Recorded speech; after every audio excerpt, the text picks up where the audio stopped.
Bonjour, je vous ai souvent présenté des kits assez anciens. Je n'ai pas encore présenté les kits les plus vieux que j'ai avec moi et qui représentent beaucoup pour moi en termes de découverte du monde des robots japonais, des séries japonaises, etc. Je vous l'ai déjà raconté, mais tout a changé pour moi quand en 85 j'ai décidé d'aller au-delà de ma collection d'objets Star Wars. J'avais terminé ma collection de figurines Star Wars et s'est imposé à moi des robots transformables qui venaient d'apparaître, aussi bien chez CG Arbois avec Diaclone que chez Hasbro avec Transformers, j'ai vite fait le lien, mais également avec les maquettes Robotech de Revell et CG Arbois.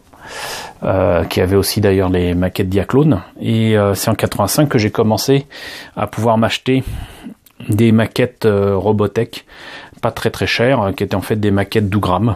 Il faudra que je vous présente les kits en question parce que j'ai remis la main dessus, j'ai pas encore les boîtes, mais ça ne saurait tarder. Et donc j'ai remis la main, mais c'est pas complet, sur des kits et des vaisseaux comment dirais-je, emblématiques de la série Macross, que je trouve intéressant de vous présenter, déjà parce que historiquement, bien avant de m'attaquer aux Destroïdes et aux Valkyries de Macross, la première maquette de Macross que j'ai montée, c'est celle que vous avez sous les yeux là. C'est un vaisseau zantradien, comme écrivent nos amis japonais, Gentraudi. Et c'est un Quiltraquequelal. Je le prononce très mal, mais en fait c'est un transporteur de troupes qui est supposé être lié à ce Zentradi-là, qui est donc le bras droit de Britaille. Là pour l'instant son nom m'échappe totalement. C'est pas Chiron, ça c'est sûr, mais ça me reviendra. Et donc la particularité de ce vaisseau, c'est qu'il était vendu comme beaucoup d'autres maquettes de Macross, Funcross, Mospida et tout ça. Au moment où la série est passée sur la 5, donc c'était vers 1986-87, je crois que c'était 87. Donc ces maquettes-là étaient déjà distribuées depuis très longtemps, depuis quelques années en France, ça ne marchait pas du tout. Et que ce soit Revell d'un côté dès 1985 ou Soklen dès 1986, je pense, toutes ces maquettes là ont fini déstockées dans plein de solderies qui fleurissaient à ce moment là en France, en tout cas à Paris, et on en voyait partout dans des paris à faire, dans Elisold, dans quantité de solderies partout. Et ces maquettes-là, on les trouvait à rarement plus de 10 francs en vente dans certaines boutiques, parfois moins cher. Et bien évidemment, j'ai sauté sur l'occasion pour en prendre. C'était beaucoup plus cher dans certaines boutiques. Ils avaient gardé les prix d'il y a quelques années, mais bon, dans les solderies, ils tenaient à s'en débarrasser. Et comme vous voyez, donc il y a encore l'étiquette ici, maquette plastique à construire, avec Soklen, dont je vous ai parlé très souvent, qui était donc apparemment rue Réaumur, peut-être pas très loin de Central Train. Et vous voyez au numéro de téléphone que c'est vraiment très vieux, puisqu'il n'y avait pas encore l'indicatif 4 et pas encore moins le 01. Mais donc cette société, je pense, n'existe plus depuis au moins 30 ans. Mais bon, voilà, Soklen avait distribué ses maquettes de Harry, Imai et compagnie en France en quantité, avait mis les petits autocollants pour indiquer ce que c'était, et je dois bien avouer quand même que, encore une fois, même si c'est une maquette Harry, l'illustration envoie du bois, vraiment. C'est vraiment une très belle boîte, et elle donne envie, voilà. Donc d'ailleurs je vais essayer oups, de vous réserver la surprise après. Ah, ben, et voilà, c'est tout cassé. Bon, et ben on va continuer quand même comme si de rien n'était. Là, vous voyez quand même qu'il y a des illustrations issues du dessin animé avec les couleurs du dessin animé.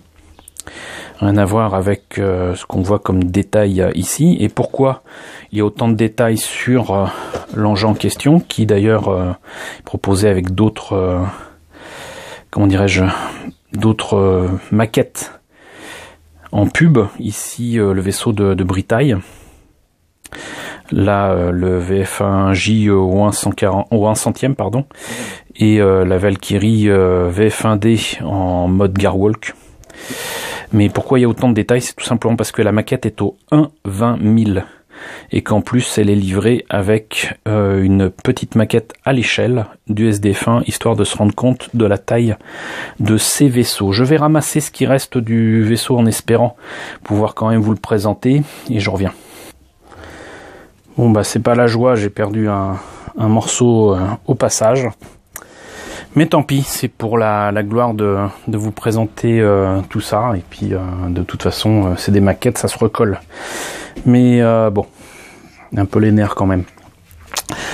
Donc, un 20 millième. La première maquette Macross que j'ai montée et peinte. Et voilà le résultat. Alors, du coup, je ne vais pas y toucher parce que sinon encore ça va retomber. Je vais zoomer de manière ignoble avec l'appareil. Donc comme vous voyez, il était livré avec un socle qui permet de placer le vaisseau Zantradien et le SDF1 sur un même truc. On pouvait, c'était livré avec, on pouvait faire en sorte que il n'y ait que le vaisseau Zantradien et pas le SDF1, c'était possible. C'est la seule option qui était proposée d'ailleurs sur ce kit. Beaucoup de pics, normalement, sortent de ce vaisseau, mais ceux qui avaient à l'avant et vers l'arrière ont cassé depuis longtemps. Par contre, ce que je trouve relativement intéressant, c'est que déjà, il y avait, malgré l'énormité du vaisseau, des écritures zantradiennes qu'il était possible de mettre ici et là. Et je me suis pas poser la question de la taille de ces trucs, mais voilà, il y a le logo zantradien, des écritures zantradiennes ici et là. Ça ajoute des détails, c'est sympa. Je tenais à vous le montrer aussi parce que mine de rien, par exemple, là à l'avant, il y a des espèces de bitounions rouges qui sont parfaitement visibles sur l'illustration. Sur la maquette elle-même, c'est pas aussi volumineux que dans l'illustration, et pareil pour les espèces de citernes ici. Elles sont beaucoup plus enfoncées dans le vaisseau qu'elles ne le sont sur la maquette. Mais ça, c'est les joyeusetés d'Arri.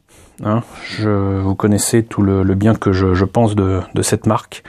Reste que fabriquer cette maquette, c'était fun, et même si à l'époque, vous voyez, je ne connaissais pas la poutie de Tamiya pour effacer la jointure qu'il y a entre les deux parties là du vaisseau, et ben je pense que je m'en étais pas trop mal tiré, puisque bon, je répète ça, cette maquette elle a plus de 30 ans. Et j'avais découvert aussi les joies de ce qu'on pourrait appeler maintenant la technique des encres ou du jus. J'avais tout simplement utiliser des peintures de différentes couleurs dans le verre pour faire des panneaux variés, vous voyez. Et j'ai mis aussi des petites pointes de couleurs ici et là, jaune ou blanc, pour accentuer encore le détail. Et là, il y a même des petites boules que j'ai mis marron, alors qu'elles ne le sont absolument pas sur les dessins. Le fond du vaisseau, normalement, aurait dû être bleu. On le voit parfaitement ici, mais sur l'illustration là, c'est entièrement vert, donc bon, j'ai pas pris de risque. Mais le fond, vous voyez là, j'ai mis quand même des lairon en une espèce de vert kaki très foncé. Et j'essaie de varier un petit peu les panneaux, de telle façon à rendre hommage un petit peu à l'échelle de ce vaisseau, quoi. Et il y a ce truc à l'avant. Voilà, donc pour une petite maquette faite en 1987, je trouve que je m'en suis pas trop mal sorti. Oui, il y a le fond aussi. Les vaisseaux sortent par l'arrière assez étrangement. Mais donc voilà. Et je vais en profiter pour vous montrer le SD fin que je pense avoir quand même pas trop mal réussi. Vu l'échelle, c'est du 1/20 000, donc vous voyez un petit peu la taille du truc sur un doigt. Je peux plus bouger celui-là parce qu'il est collé, mais normalement c'était même articulé, vous voyez. Et du haut du peu de matériel que j'avais à l'époque, j'ai quand même réussi à faire quelques détails sur le Prometheus et le Daedalus. Et comme dans cette position là on reconnaissait quand même un petit peu le SD fin en mode robot, en mode attaque, je me suis dit tiens, on pourrait peut-être s'essayer un petit jeu et le transformer, c'est-à-dire découper les pièces pour faire le SDF1. Et figurez-vous que je pense que sincèrement je m'en suis pas trop mal sorti, puisque le résultat, le voilà. Encore une fois, je répète que je l'ai fait il y a 30 ans.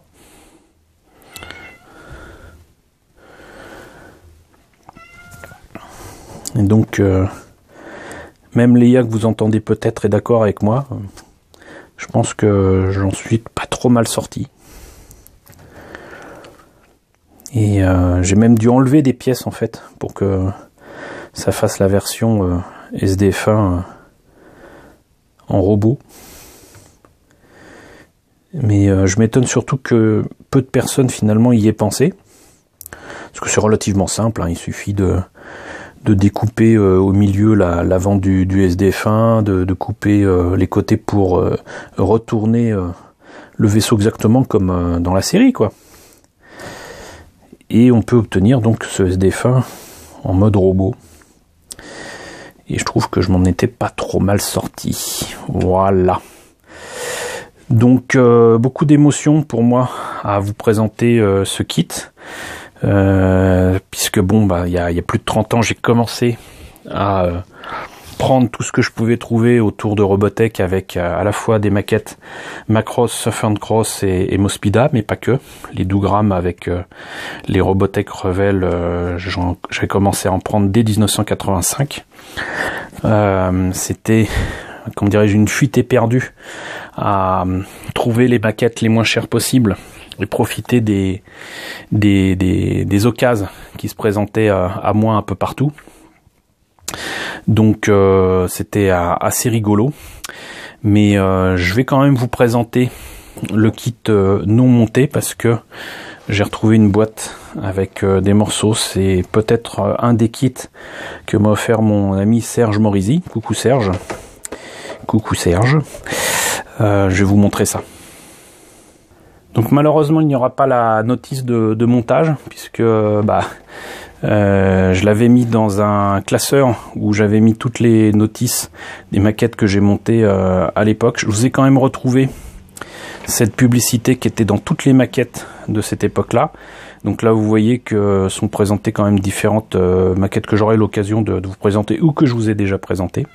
À part peut-être les figurines, mais l'armure femelles antradienne je vous l'ai présenté, le comment dirais-je, le Régult d'observation, je pense pas vous l'avoir montré, mais ça ne saurait tarder. Celui-ci, je vous l'ai présenté au 1/72, mais pas au 1/100e. Cela dit, c'était dans le hangar de Macross. Ouais, je vais vous présenter tout ça dans peu de temps, de toute façon. Donc voilà. Et voilà comment se présentait le fameux socle. Pour toutes les maquettes antradiennes, c'était exactement la même grappe. Et donc vous voyez que le SD fin ici est quand même pas si mal, même si c'est du Harry.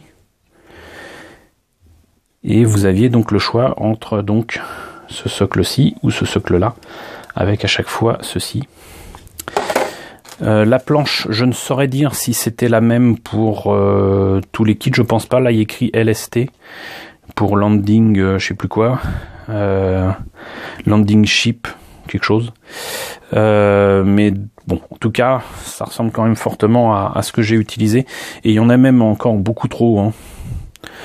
Donc ça, c'était spécial. Il y avait encore la colle qui était livrée avec, c'était assez amusant. Donc depuis le temps, c'est complètement sec, mais c'est rigolo. Et là, vous voyez, ça avait commencé à être peint, mais voilà. Donc la maquette telle qu'elle se présentait, donc une seule grappe, pas de complications. Et les fameux pics dont je vous parlais, c'était ça. Et ça, c'est le genre de truc qui se casse immédiatement, assez rapidement. Donc voilà, rien de bien compliqué pour ces kits de Macross que je vais continuer à vous présenter en espérant retrouver toutes les boîtes. C'est vraiment, comment dirais-je, un témoin du passé que je vous présente là. Donc je vous présenterai certainement les vaisseaux suivants. Donc j'espère en tout cas que cette présentation de ce vaisseau zantradien vous aura intéressé. Je me rappelle toujours pas du nom de ce personnage, c'est un peu la honte, mais vous me le mettrez en commentaire, voilà. Dites-moi en commentaire ce qu'il en est et qui est ce personnage. En tout cas, j'espère que ça vous a intéressé. N'hésitez pas à liker, n'hésitez pas à partager, n'hésitez pas à vous abonner si ce n'est pas déjà le cas. Coucou aux nouveaux abonnés qui nous ont rejoints dernièrement. On est presque 1410 au moment où je fais cette vidéo. C'est cool. Coucou aux grands anciens et aux fidèles de la chaîne. Je pense que vous faites partie des personnes qui ont été marquées comme moi par Robotech. Et je vous dis à très bientôt donc pour la présentation des prochaines maquettes de vaisseaux Zantradir Macross.